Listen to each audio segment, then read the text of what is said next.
السلام عليكم ورحمة الله وبركاته، اخواني واحبائي في كل مكان. والله العظيم حرام عليكم.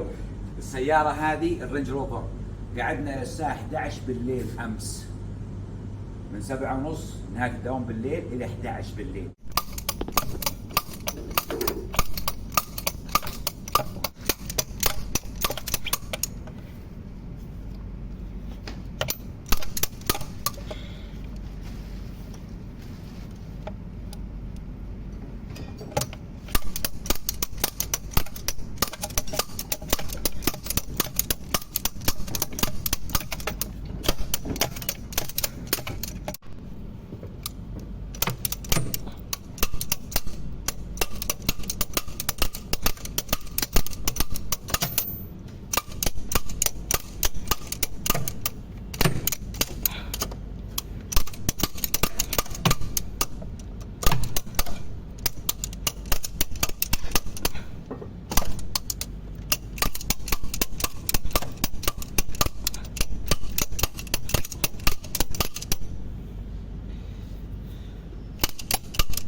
حتى جبنا الجك اللي يرفع الماكينة، عرفتوا الجك؟ شوفوه يسحب الماكينة برا كامل، ما سحب البخاخ، ما طلع برا.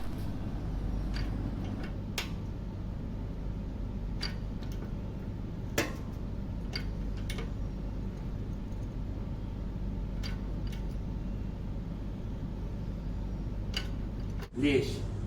قربوا. كم مرة أقول نصيحة، اهتموا في الصيانة الدورية حق سياراتكم عشان ما تخسر الماكينة، عشان ما تخسر مشاكل ثانية. وش النصيحة؟ كثير من الناس ما يعرفون أن البخاخات من ضمن الصيانة. قربوا لي. هذا أمس شوفوه مو راضي ينفك، مجيم. شوفوا الرمل، شوفوا الحالة والبهدلة. هذا نقول نص مصيبة. شوفوا هذا. طبعا انا قلت للزبون انه حنا هذا مو راضي ينفك، حبتين مو راضيين ينفكون، والخيار لك. طبعا فكهم،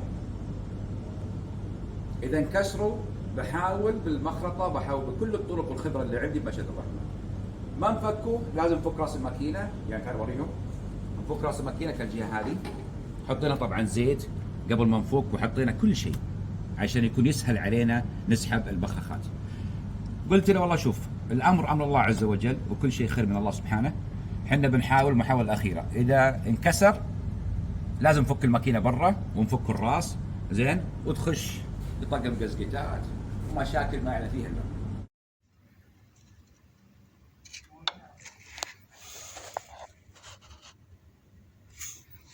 والحمد لله على البركه فكيناها زين.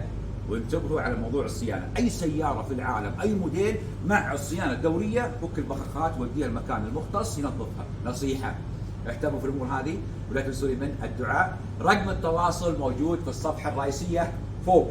كثير يسالوني والله في تواصل اجتماعي اي تواصل اجتماعي، رقم الواتساب موجود في الصفحه الرئيسيه. اي شيء تبون انا حاضر. على البركه يا راعي الرينج روفر، ها؟ لا تنسوني من الدعاء، وهذا فضل الله عز وجل. اوكي؟ الحمد لله، يا الله لك الحمد والشكر، يا الله لك الحمد والشكر، يا الله لك الحمد والشكر. لا تنسوني من الدعاء حبيب قلبي. اي شيء تبونه انا حاضر، وعطى غاز.